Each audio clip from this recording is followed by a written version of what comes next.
BTW, FYI. Visit Nexplanon.com RN to learn about Nexplanon. It's an adjustable implant, 68 milligrams radio pain. Or ask your HCP IRL. Okay, TTYL. Hello, everybody, and welcome back to the Kelly Green Hour as we, as well as the Eagles, have gotten through the bye week, and we are set for Monday Night Football in Green Bay against the Green Bay Packers in what is a wild card rematch from last season's run to Super Bowl 59.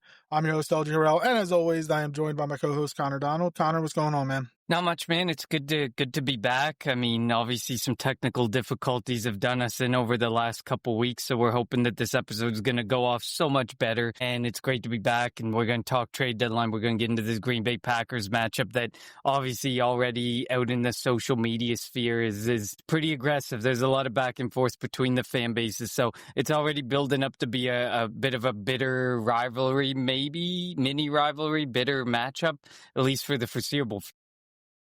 Packers are the team that were at the lead of the ban of the tush push. So again, my call is for one full drive of just the tush push, but that's just me.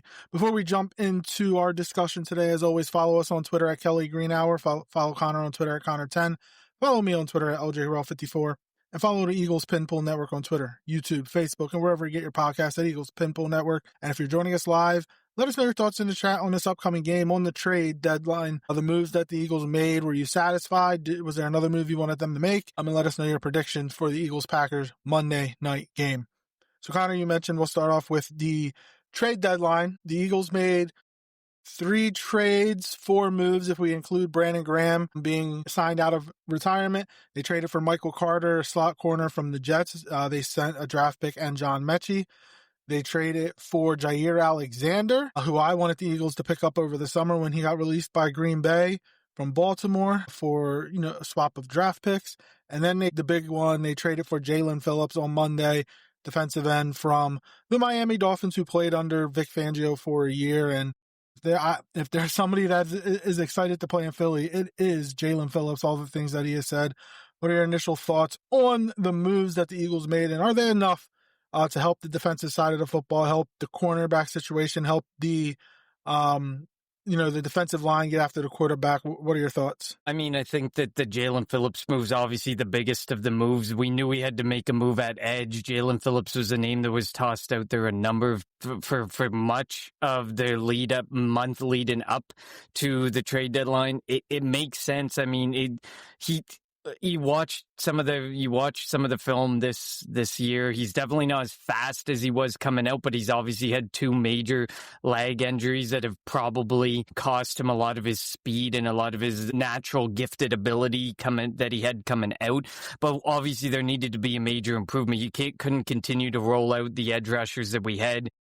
So I like it. Plus, you get the opportunity to potentially sign him back next year if he shows you a little bit of something. Or in a worst case, he's part of the compensatory pick formula. So somebody's going to probably pay Jalen Phillips. We know edge rushers get paid. That could end up being, if as fruitful as a 4th or 5th round compensatory pick, because we know that Howie may not be as aggressive this offseason in free agency because he's got a lot of extensions to give out internally to some key players here. So it'll be interesting to see how this goes, but at least you get a good few weeks to see and feel out Jalen Phillips. I think it's an improvement. I think it's a necessary improvement. It gets Jalix Hunt back to maybe less of a role. Maybe, it gets Obviously, gets Patrick Johnson is off the team now. We had seen obviously enough of him, but it kind of gives some more parity across him, especially with Nolan Smith coming back. You're not forcing 70, 80, 90% of snaps towards guys that still need to develop and still need to work on the craft for their game.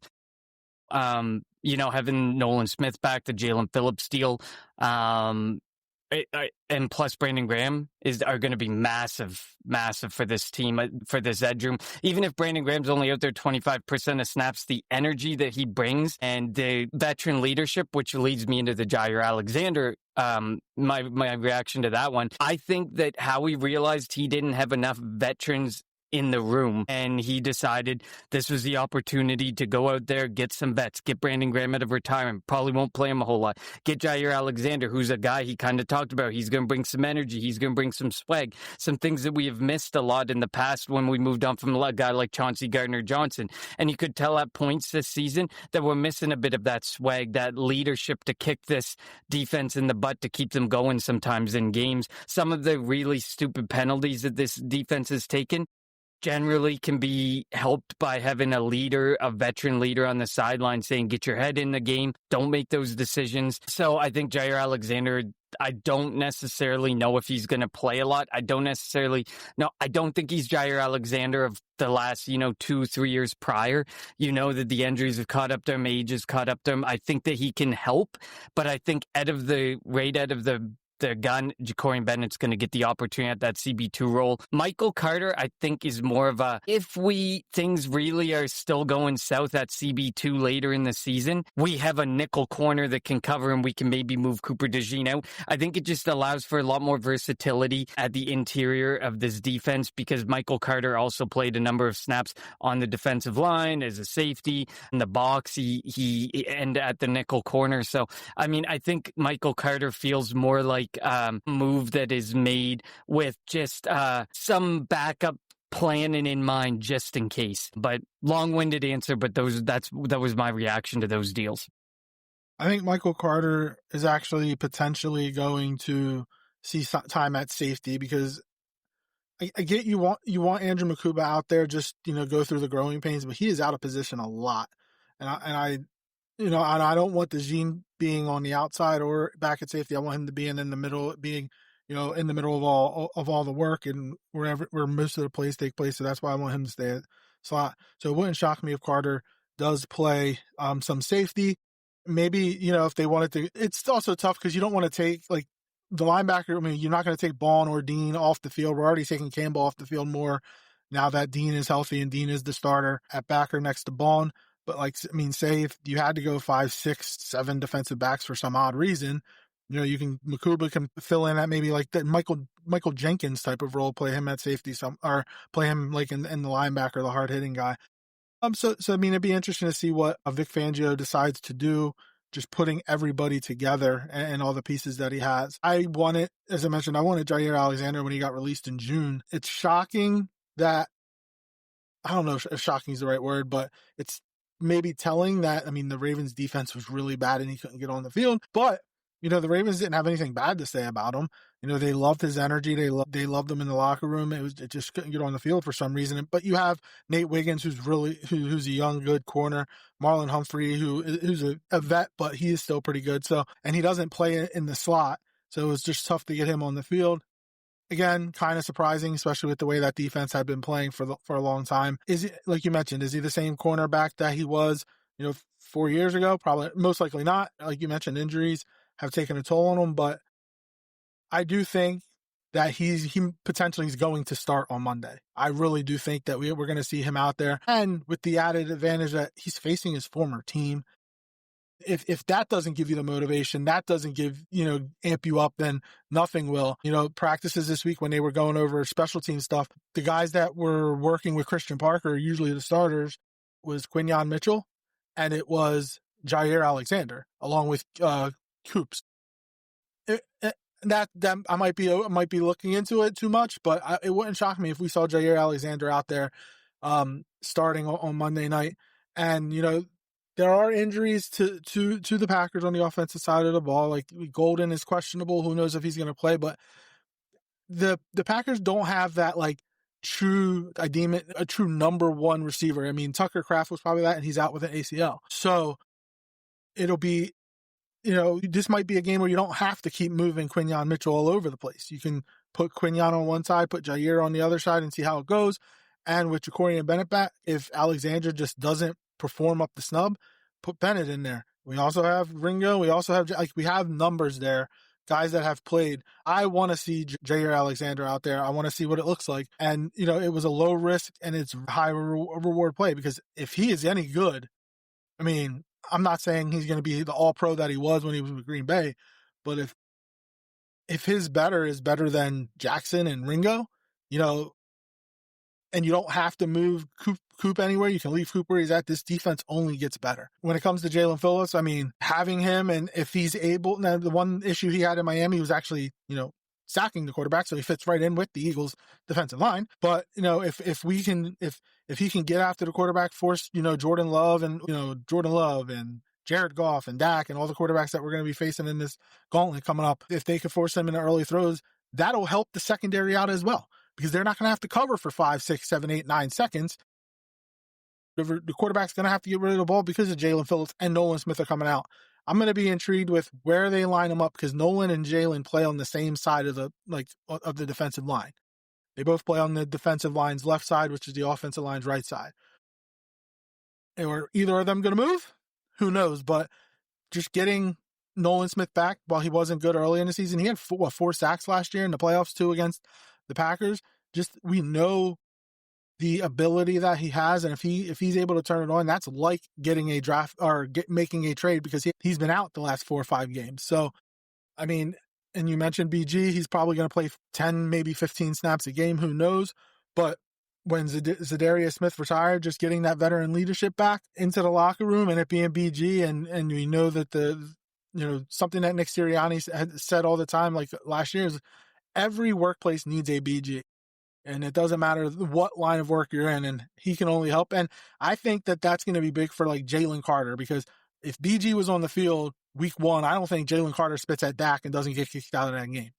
I just think that all the personal foul penalties that he was getting, I don't know if all that happens with BG around. So we'll see if he's affected by that. But I think that just bringing these guys in can only help the defense. I don't know if it can hurt them. And again, when it comes to a guy like Jair Alexander, you gave up a 6th round pick, I think. So like, if it doesn't work, cut him. Like, it's a low risk. You're not paying him much. It's a 1-year deal or whatever it is. And Baltimore's paid a lot of it. So just let's see what he can do and get him out there to play. Again, I wouldn't be shocked if he's out there starting on Monday night. Yeah, I agree. You make a very similar point to me in regards to just getting some veteran leaders in there, getting something back in this defense that seems to be lacking. We do know it's one of the youngest defenses in the league. We knew it was going to be coming in. We knew over the past 2 off seasons we lost a lot of key pieces on the defensive side of the ball. And there's obviously going to be growing pains when you're the youngest defense in the league. It's not just going to, and I mean, given that we are the youngest defense in the league and we're performing to the degree that we're performing, I mean, that speaks volumes. If you just need a couple veterans in-house who play very limited snaps, but have a sway in how these players play and bring a different level of hype and excitement to this defense that may have been lacking at times this season, that's a massive benefit. That's sometimes what the key and core job of veteran pieces like a Brandon Graham and a Jair Alexander.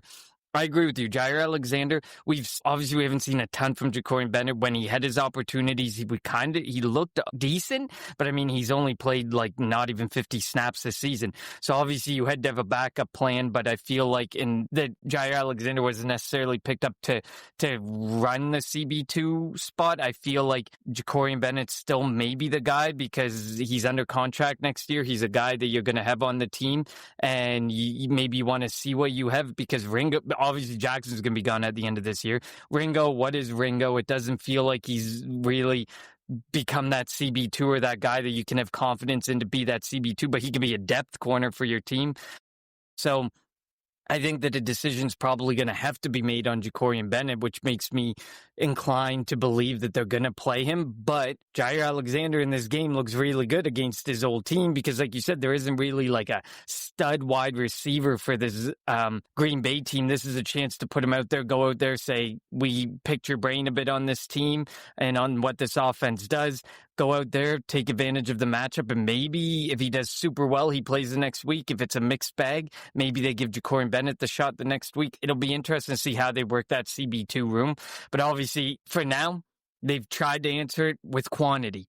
quantity over quality, which seems to be the way that they've kind of worked at the CB room in the past. I remember many off seasons where we used quantity over quality for DBs in Philadelphia. We do have quality in the CB1 and the NB, but the CB2 remains a major question mark, and certain question marks remain, like you said, at the safety position. So they're going to throw some things at the wall and see if it sticks, because like you said, I mean, I would hope it can't get any worse. I mean, if it gets any worse, it's just, Jackson and Ringo going back out there, and we already know what we got in them. Yeah, and you do want to figure it out. I mean, while Green Bay is talented offensively, they don't have, like a Justin Jefferson, Jamar Chase, T. Higgins, type, Jordan Addison types. But, the Lions do. Amon-Ra St. Brown, Jamison Williams. Dallas does. CeeDee Lamb and George Pickens. So, you want to be able to figure that out, obviously sooner rather than later.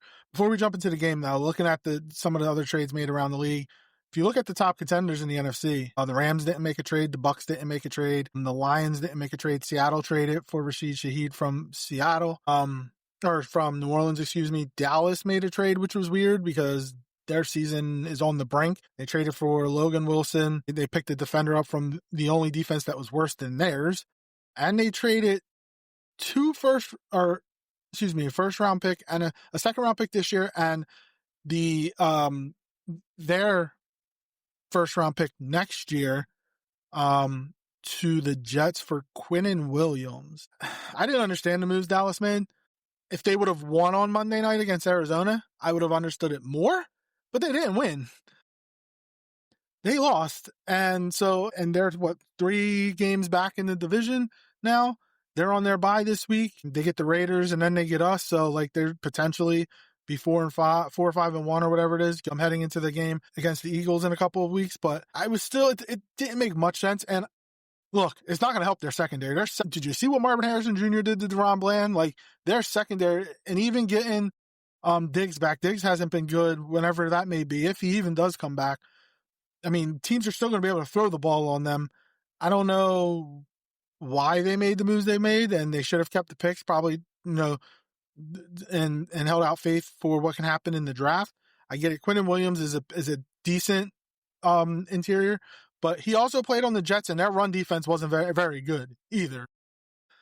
Who the heck knows? But what were your thoughts on some of the moves made around the NFC? Well, I mean, I agree with you. I mean, I think the team that I'm kind of just baffled by is the New York Jets. I mean, you give up some elite talent in Sauce Gardner and Quinnen Williams, and you're just going to basically reset with what have been essentially called really not that great draft classes, 2026 and 2027. It's hard to look towards this early because obviously you have the transfer portal. You have so many things at play, the NIL stuff in play now, that it's hard to predict 2 years out a draft class. But the 2026 draft class is already notoriously not looking good as far as draft experts talk about it. And they need a it doesn't feel too. like they're going to. Yeah, it doesn't feel like they're going to get their quarterback of the future in this draft class. It kind of sounds like it'll be next year's draft class. They might be able to get it, but I mean, they have the draft capital now to maybe do something. But then they kept Breece Hall, and they're obviously not going to re-sign him in the offseason. And the moves just felt so ass backwards for the Jets. But I mean, what should we expect anything different from Woody Johnson and them? I agree with you. The Dallas Cowboys, they still have a chance. I don't know if It's hard to say if they still have a chance at the division, but I would definitely say they still have a chance to make the wild card. But the NFC's pretty strong right now, and I just don't see the Cowboys being that team. Like you said, their secondary is not good when they have all their guys healthy, and I feel like they're banking on when Trayvon Diggs comes back, when they get healthy, they're going to have a chance. They're going to be better. They're going to look better, and I just don't. You saw what they were doing when Bland was out there and when Diggs were out there. Bland and Diggs can turn a game by intercepting a pass or getting a pick six. They're flashy players in that way, but they can get blown up. But like you said, the DeRon Bland almost left that stadium with no ankles. It's so baffling, the moves that they made, and just they continue to believe. I would have kept the draft capital rather than trading for Quinnen Williams, to be honest. If I had been the Cowboys, you're in a spot where you can really see the rest of the season out, figure out your needs, address your needs, and you went in and you're hoping Quinnen Williams is going to be a guy like Micah Parsons that left. Like, Micah Parsons was the answer, is the answer, should have been the answer. I'm glad that they're making trades and making mistakes. I mean, you never want to see a player get hurt, but Jane Daniels going down really hurts the Washington Commanders. Their season already wasn't looking that good. The Giants are the Giants. They're playing him for next year or the year after. Maybe. We'll see. So, I mean, it kind of feels like the Eagles' division to lose. And like you said, nobody in the NFC really made any moves that changed their teams. And while some of these teams are already really strong, and the Eagles looked arguably weaker than some of these stronger teams because we were still working through some offensive woes and Jalen Hurts getting used to a new play caller and the A.J. Brown situation, it feels like the Eagles came out on top and came out a major winner, especially for the fact that most of the NFC said, we're going to stay pat and we're going to see what we can do with what we already have. It was kind of interesting. It was a really exciting, to be honest, I thought it was one of the funner trade deadlines to watch, and there was a lot going on. But there was a lot of trades that I just left scratching my head. I love a good trade deadline with a lot of action, but I still sat there and was like, okay, interesting, all right. But I mean, it gives us something to talk about. And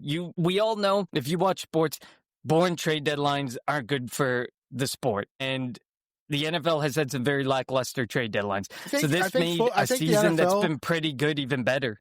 I think football, or the NFL in general, it's hard to have an active trade deadline because I think it's harder than the other sports because you have to learn an entirely new playbook. Baseball, you go out there, you throw a pitch. You go out there and hit a pitch that comes at you. Hockey, I mean, let's be honest, how many plays are there in hockey? Like, everybody probably runs the same plays. They just run it in a different way, I guess you can say. And basketball, again, how many plays are there really in basketball? Get open and shoot the ball. So I do think that the reason why that the NFL trade deadline isn't as exciting, granted, like you mentioned, it was more exciting this year, but isn't as crazy as others. It's just because, like, when you go from one, you go from, now for Jalen Phillips is different. He played under Vic Fangio for a year, so he has an understanding of it. But like, if you go from a West Coast offense to a spread offense, I mean, and you never played in a spread offense, you have to learn an entirely new playbook. While the route tree is the same, things are called differently. So it's a lot harder. That's why I think that the NFL, it's tough to do it within season. Rayo says Cowboys are delusional. They still believe they're going to the Super Bowl. They always do. Their fans are delusional. It's been 30 years of the same mess. Also, I've never seen a team win the bye week almost as much as the Eagles have.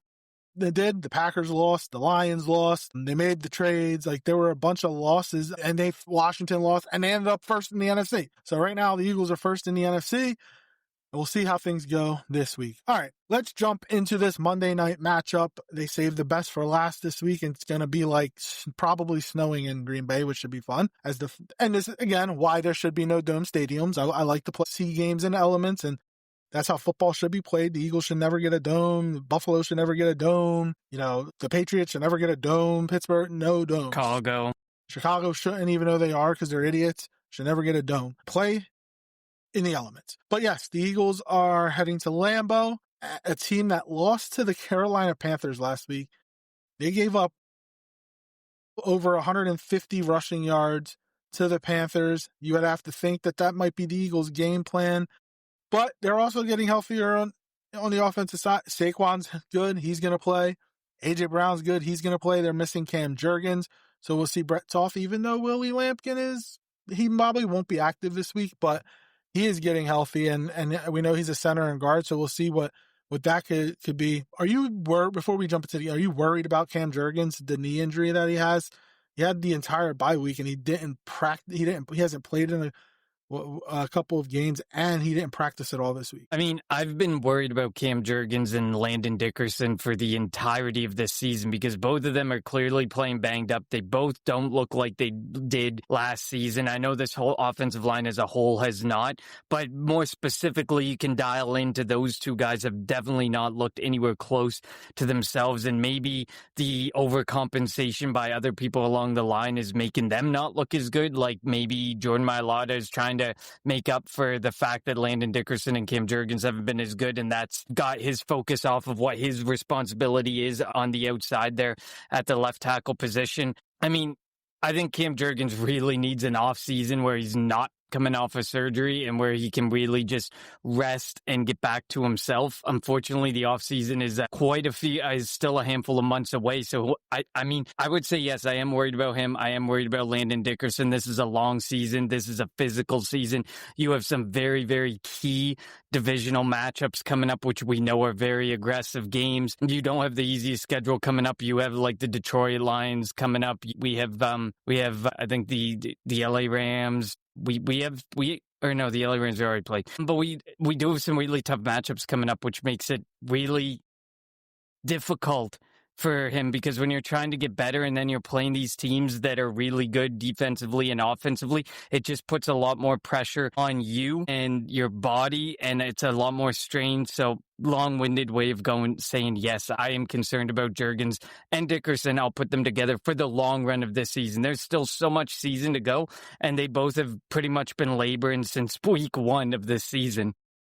I'm not worried about Landon Dickerson anymore. I mean, Jason Kelce said that the last game against the Giants is the best that Landon has looked all season. He looks like he's back to his old form, and so I think Landon's fine. It is about Juergens. I'm not worried about Landon, and I think the healthy Landon makes Jordan Mailata better. So I would expect, Sure, Mailata, Dickerson, and Johnson to be good. I'm still worried about Toth at center and Steen at right guard, but we'll see. And they're going up against a defense in. That's definitely why they pulled Willie Lampkin up. You can tell that they've also probably seen just about enough of Brett Toth, and they're like, okay, we're going to put this guy who we claimed from the Rams and created a huge stir of shit, because apparently you're just supposed to let the guy go through waivers and get onto the IR because it's an unspoken rule of the NFL.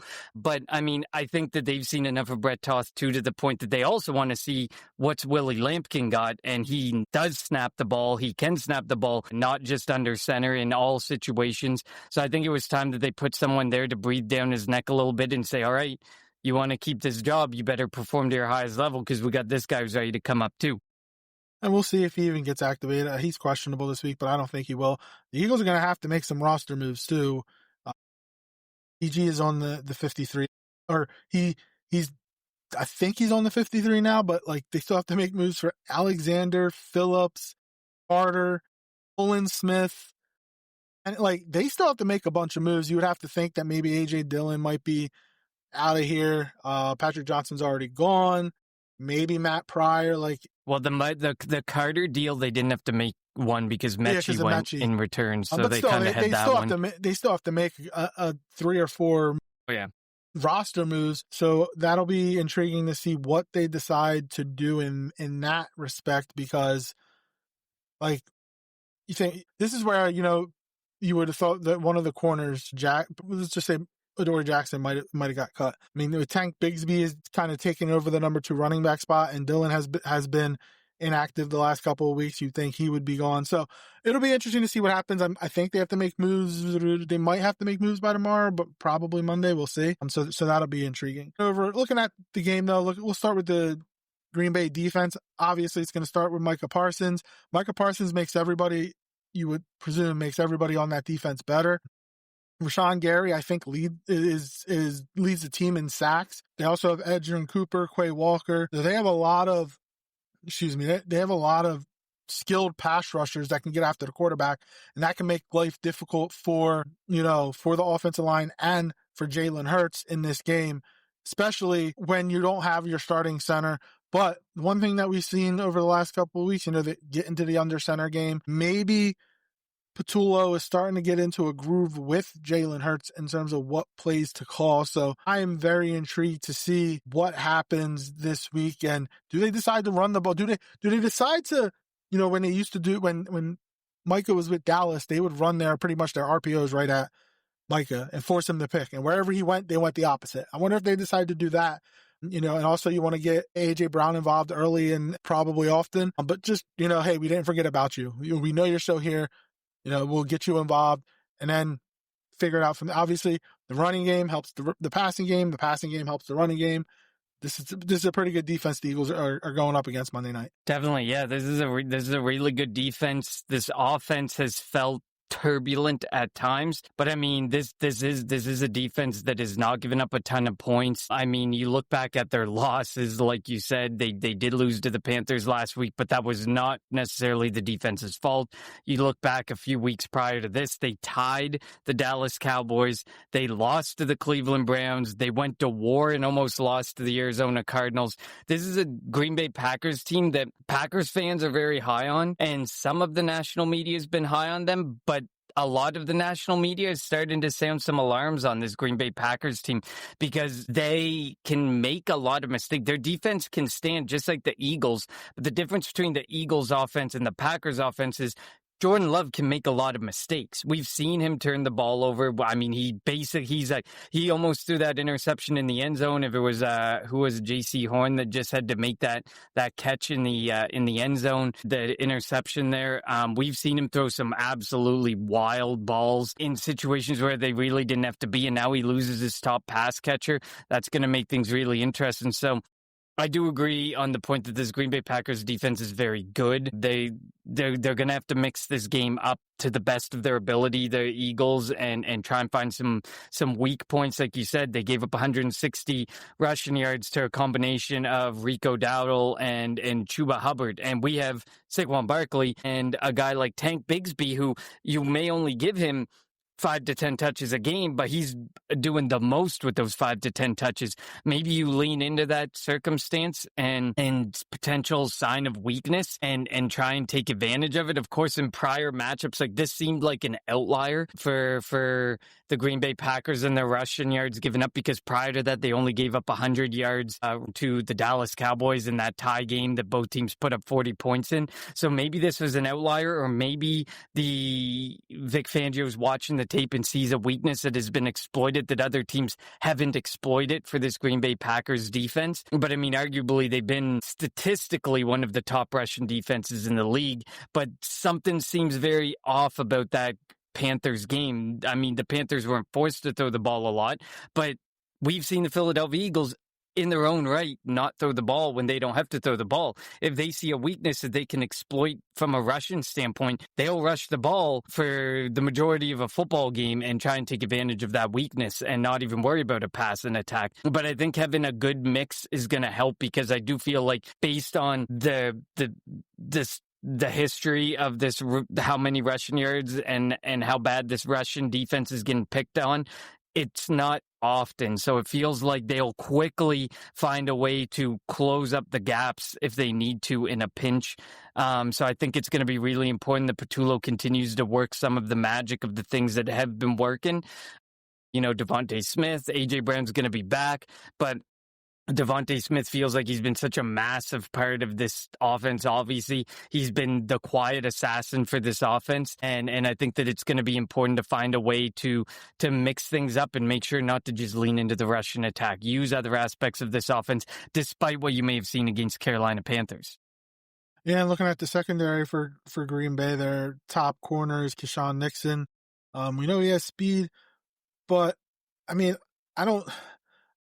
if he's covering A.J. Brown should be able to physically be able to beat him. But, you know, obviously he's going to have to be given the ball. Harrington Valentine, I mean, I don't see how those two corners can cover our two receivers. Obviously, it will depend on the Eagles' offensive line if they're able to give Jalen time. And then you have to obviously be worried about Xavier McKinney. McKinney had a pick or two. I think it was a pick. I know he had one pick in the opener last year in Brazil.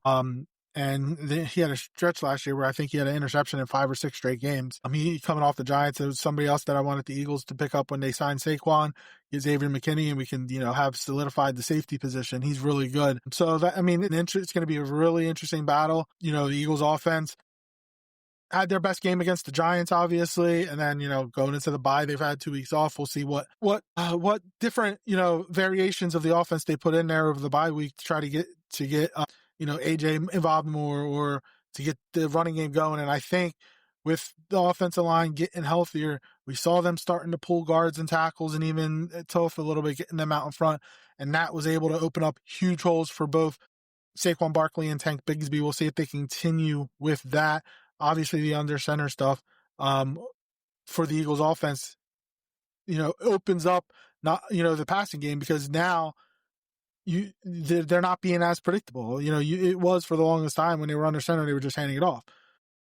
When they were in certain formations, they were doing certain things. It was like 99% of the time they were doing something depending on the formation. Now they've started to break those tendencies. They have to continue to break those tendencies.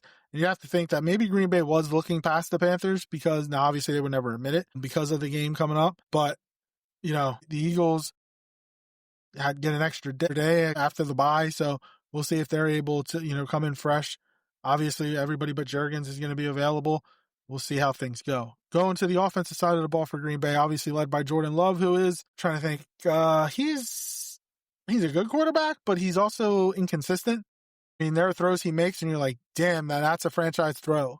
And there are throws he makes, and it's like, damn, bro, what are you doing? That's if the Eagles if Jaelan Phillips, Nolan Smith, Jalen Carter, Jordan Davis, all these guys, if they can get pressure on Jordan Love and force him to throw a ball sooner than he wants to, give the secondary, give Quinyon Mitchell, Cooper DeJean, even Zach Bond, give these guys an opportunity to go after and get the ball and set up the offense with great field position. I agree. I mean, when I look at the stats, Jordan Love only has 3 interceptions on the season, but like in every game, you can almost say that should have been a pick, that should have been a pick, that should have been. Just looking back at the Panthers game last week with that end zone pick, the throw that should have absolutely been a pick. He makes a lot of aggressive throws, and a lot of turnover worthy, questionable decisions. And I feel like we have the secondary, obviously outside of CB2, which could still remain a question mark. But obviously we have a secondary that's been able to force turnovers and make and capitalize on the mistakes that have been made by teams' quarterbacks. So hopefully they're able to do, and with this newfound Russian attack, Nolan Smith probably being back, plus Jaelan Phillips being in the mix, maybe we can start to see that edge room show a little something more and get some pressure. And obviously any pressure is welcome pressure for this Eagles defense, and also would be huge in throwing Jordan Love off his game a little bit more. So I mean, I think the biggest thing here, the biggest factor is going to be, can you rattle Jordan Love enough to make some mistakes, make some off throws, and take advantage with some takeaways? I think there was a stat out there, I think it was Dan Orlovsky that shared it, 19 takeaways for the Eagles this year, 63 points coming off those takeaways. It's one of the best numbers in the league for points off of takeaways. So obviously it continues to be a major thing. Force the turnovers, get the takeaways, and take advantage of the takeaways that you get. And the Eagles are the Russian defense hasn't been all that great. Josh Jacobs, this Green Bay Packers team likes to rush. You have to think with Kraft going down that they're probably going to lean into Josh Jacobs some more. And hopefully our Russian defense can clamp up a bit, especially knowing that the edges may not be as easy to pick apart. Hopefully, just getting back to basics, making those tackles, making those plays, because when we're making those, just the basics, when we're forcing turnovers, making our tackles, keeping the play in front of us, that's when the Eagles have looked the best, and it allows the offense to be more comfortable, the defense to be more comfortable. And this feels like a team that you could get the Green Bay Packers that are going to drop 40 points on you, like they did against the Dallas Cowboys. Of course, Dallas Cowboys defense way different than the Eagles, but just shows the firepower capabilities. Or you could be the one, you have the chance to get the Packers in a situation where they only put up 10 points, like last week, and I think they also put up 10 points against the Cleveland Browns. So there's a situation for the Eagles to really take advantage of. As much as a Green Bay, as much as I was high on the Packers last year, I'm still kind of high on the Packers, but you can see a lot more inconsistencies. You can see the major need for a true elite, like alpha wide receiver one in that room. Like they drafted Matthew Golden in the first round, and that was, finally the first round wide receiver pick, but it definitely looks like they just need to go in free agency and get one of those alpha wide receivers, because it's not going to continue to work for them. You can tell that there's the inconsistency because you don't have strong receivers. You have a good, but I would probably say Jordan Love is great, but not elite. There's a great quarterback, but not elite quarterback who could use a wide receiver one that can push him over the top. This just feels like we're talking so down about the Green Bay Packers, but still a team that you can't disrespect, and it's still a team that's competing. It has some ugly losses. It has some things that you definitely don't want to remember about the earlier portion of the season for this Green Bay Packers team. But I think that the Eagles are getting healthy. They got some new names in the building. They got some new players coming in that can be hugely beneficial. I'm excited to see what happens. But, I mean, coming out of the bye week is sometimes worrisome, but I believe that we are 5-1 under Nick Sirianni coming out of bye weeks, 4-1, whatever. 4-0. That's what it is. We are very good. Nick Sirianni is very good at getting them out of a bye week and getting them right back into stride, especially with some of these guys coming back. Yeah, definitely. And you mentioned how the Packers need, and I think the reason why it's tough to we don't know what Green Bay team is going to show up because they're so inconsistent. Their defense is usually pretty good, but what offense is going to show up? How are they going to play? Like you saw against Cleveland, like we saw against Carolina last week. You don't really know which Green Bay team is going to show up, which Jordan Love is going to show up.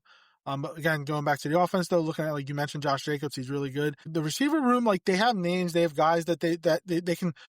With not having a true number one receiver, you don't know who Jordan Love is going to go to. Tucker Kraft was probably that guy who Jordan Love will go to in a big spot. But now that Kraft's not there, he can go to anybody. He can go to Dobbs. He can go to Watson. If Golden plays, 3 of their receivers are questionable. Matthew Golden, Dontavian Wicks, and Savion Williams. You'd have to think that at least 2 of them are probably going to play. But when you have this room that the Green Bay has, it's tough to pinpoint, all right, in this situation, we know where Jordan Love is going to go. And that's where the Packers can take advantage of you. And then looking at the offensive line, Zach Tom, the right tackle, is questionable. And if he doesn't play, we'll see old friend Darian Kennard at right tackle. And being as the Eagles had him on the roster the last year and going into camp this year, you would think that Nolan Smith and Brandon Graham and these guys know about Kennard and may know his deficiencies and may know his, weaknesses that they could potentially take advantage of. Again, I do expect Jordan Love, which a lot of quarterbacks like to do against the Eagles, get rid of the ball. If it's a 3-step top, as soon as he hits that 3rd step, he's getting rid of it. Whether it's to Musgrave or whether it's to one of his receivers in a screen game or on a short, slant or whatever it may be. That's the expectation of what they want to get the ball out of Jordan Love's hands and let the playmakers do what they can do with the football. Yeah, definitely, because it felt like, especially last week when you were watching Jordan Love, the longer Jordan Love had, the worse decision he made, seemingly. And obviously that's not always going to happen, and obviously it usually shouldn't happen that way, but we've seen similar instances with Jalen Hurts. It feels like you just have to get the ball out quick, make a play, let your playmakers do what they do best. Like you said, Luke Musgrave is no Tucker Kraft, but he has had to step up in a number of instances with Kraft's injury history, and he continues to be a security blanket for Jordan Love. So it's not someone to just scoff at and disrespect, because that he's going to have to lean on a guy like Musgrave. He's going to have to lean on a guy like Josh Jacobs. He's going to have to lean on guys close to the line of scrimmage who can make plays happen with their feet, because that's what teams find as a weakness with this Philadelphia Eagles defense, with most defenses in the NFL. The quicker you get the ball out to your playmakers, the more likely big plays can happen versus waiting for them to draw out, as we've seen with Jalen Hurts, as we've seen with Jordan Love. So it'll definitely be really interesting to watch and see what happens for Jordan Love, who his playmaker is going to be, who his security blanket's going to be, and if he makes that decision and makes those plays where he needs to make them versus holding on to the ball too long.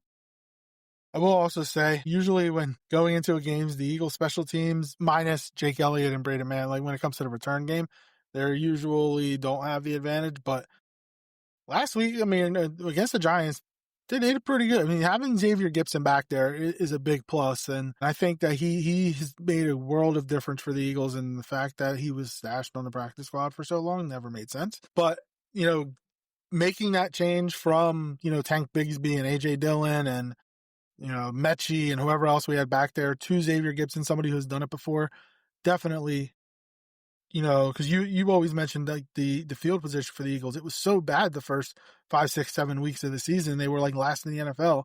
But against the Giants, they had pretty good field position when it came to returning kickoffs. So I think the Eagles are going to have to take advantage of that.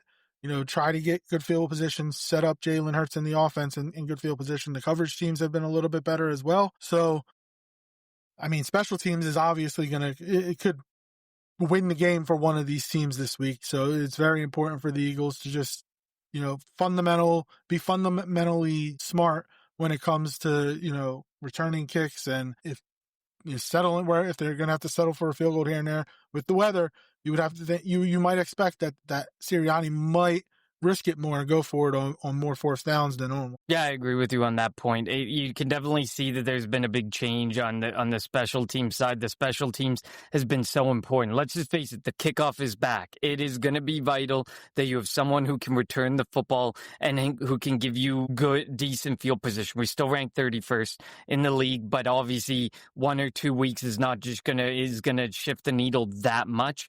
So, and of course, whenever we are punted to, it's almost 100% of the time a fair catch by Jahan Dotson. So, I mean, that feels like just the way that they prefer to play.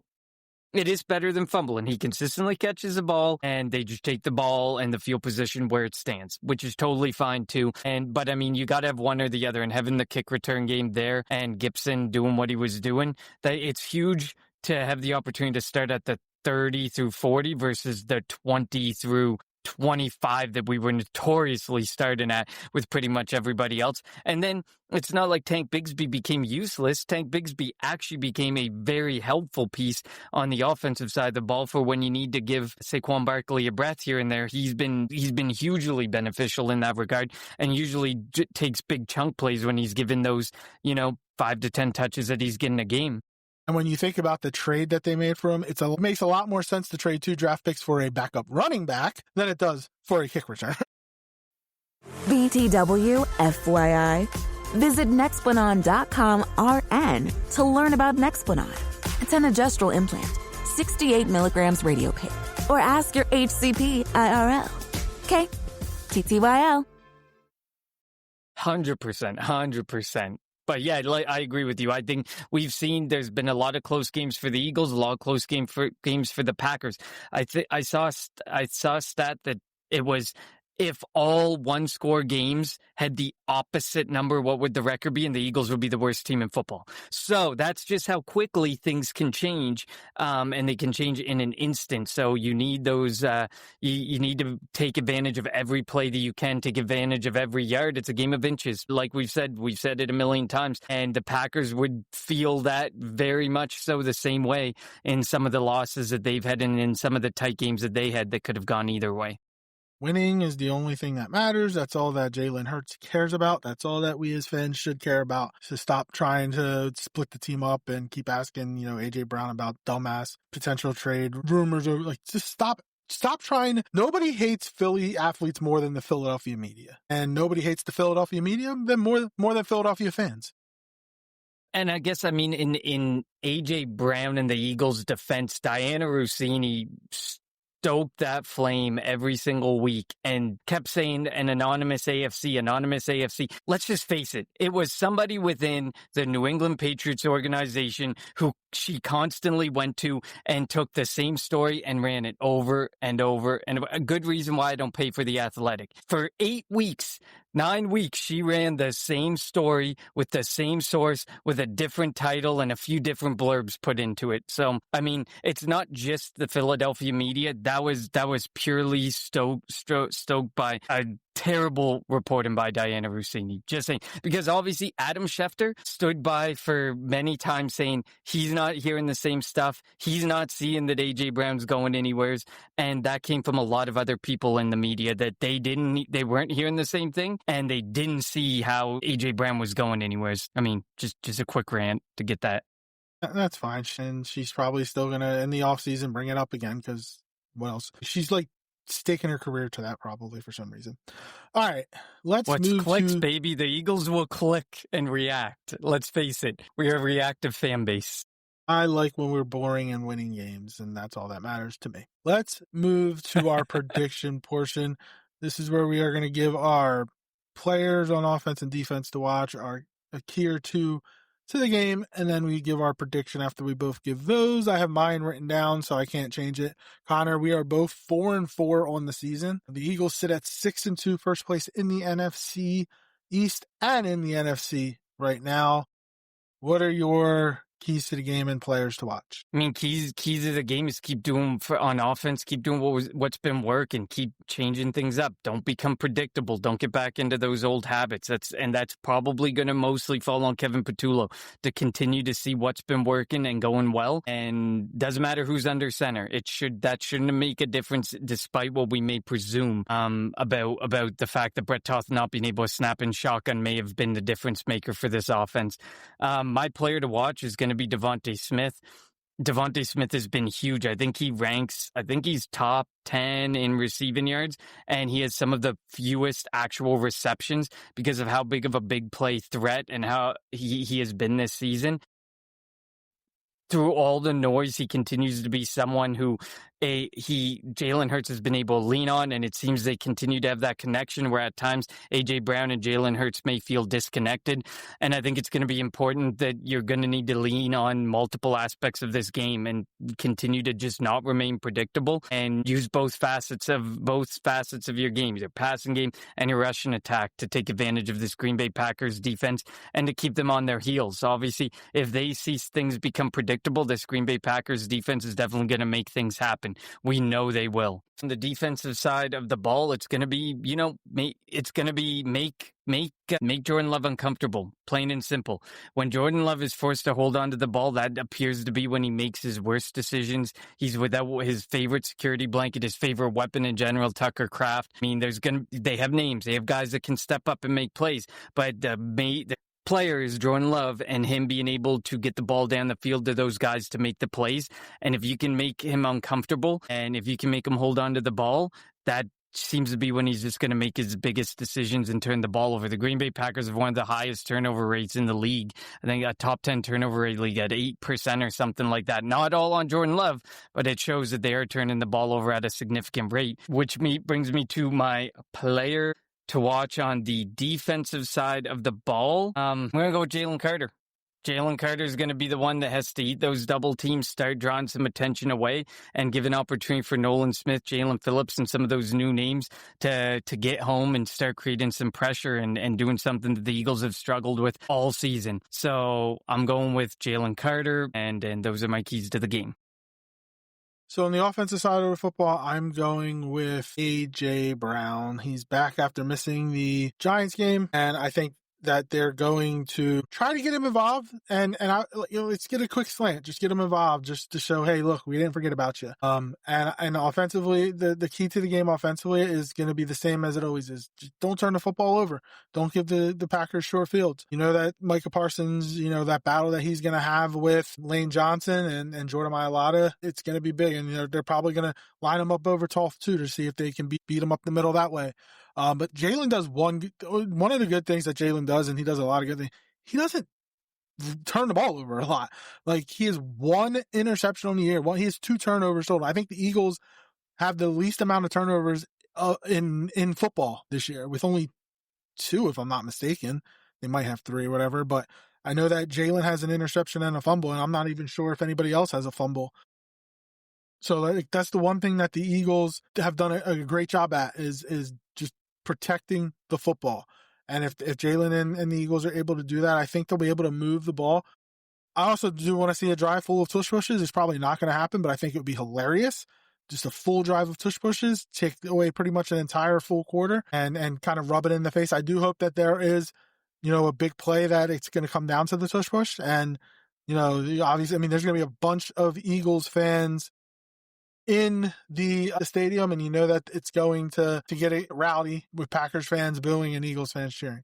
But yeah, so don't turn the football over. Don't give the Packers a short field to give them a chance to have easy points. On the defensive side of the ball, I'm going to go Nakobe Dean. Nakobe Dean is the heart and soul, let's be honest, of this defense. He changed it. They weren't that great against the run, and you've mentioned that, but I think having him at the center of the defense changes that. He's so quick. Like, there was a play against Minnesota that he had where he hit the hole quicker than the running back and tackled him in the backfield. That's what he can do.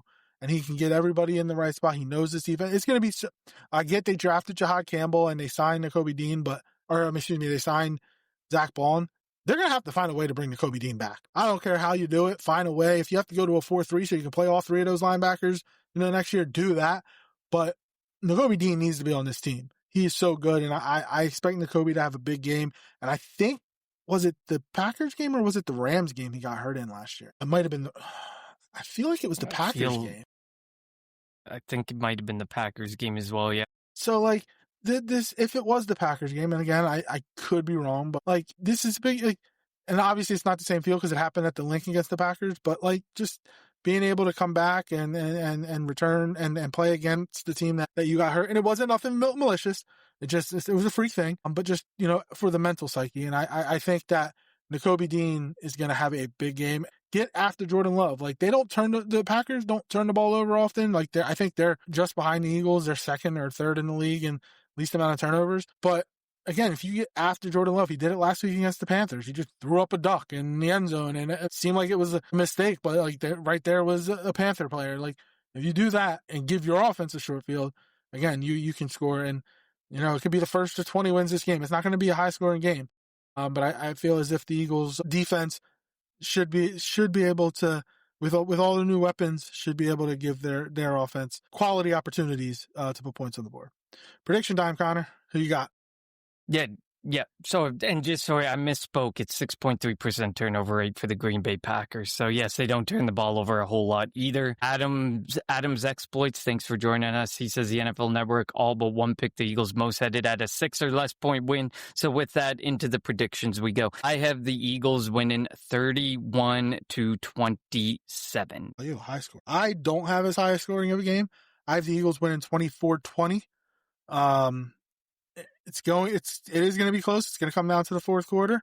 But I think that and this is going to be like, the Eagles are going to have a chance. There's a lot of naysayers out there that don't think the Eagles are truly the best team in the NFC. They think it's the Rams who the Eagles beat. Oh, you muted yourself, LJ. Jeez. Sorry. Can you hear me now? You're back. There you go. Jesus. Of course, towards the end. There's a lot of naysayers out there. There's a lot of people that pick the other teams in the NFC. The Eagles are going to have a chance to prove it over the next couple of weeks against Green Bay and Detroit. If they can beat these two teams, there's no doubt about it. The Eagles are the best team in the NFC, maybe the NFL. We'll see what happens, but I do think that the Eagles have a good opportunity to set themselves apart in the NFC. Love it. No, I completely agree. All right. Well, we will be back next week with a review episode and then get you set for the Detroit Sunday night game. We get a Monday night game and then a Sunday night game. It's going to be some late nights for us Eagles fans. As always, follow us on Twitter at Kelly Green Hour. Follow Connor on Twitter at Connor10. Follow me on Twitter at LJ Harrell54. And follow the Eagles Pin Pool Network on Twitter, YouTube, Facebook, and wherever you get your podcasts at Eagles Pin Pool Network. Thank you for the comments. As we'll go out on Adams Exploits, says it's going to be difficult to watch a close game. And of course, it's a Monday night. 1000% agree with you. And we can say this, we can copy and paste that comment for next week and change Monday night to Sunday night when we face the Detroit Lions. For Connor, I'm LJ. Thank you all for tuning in to the Kelly Green Hour.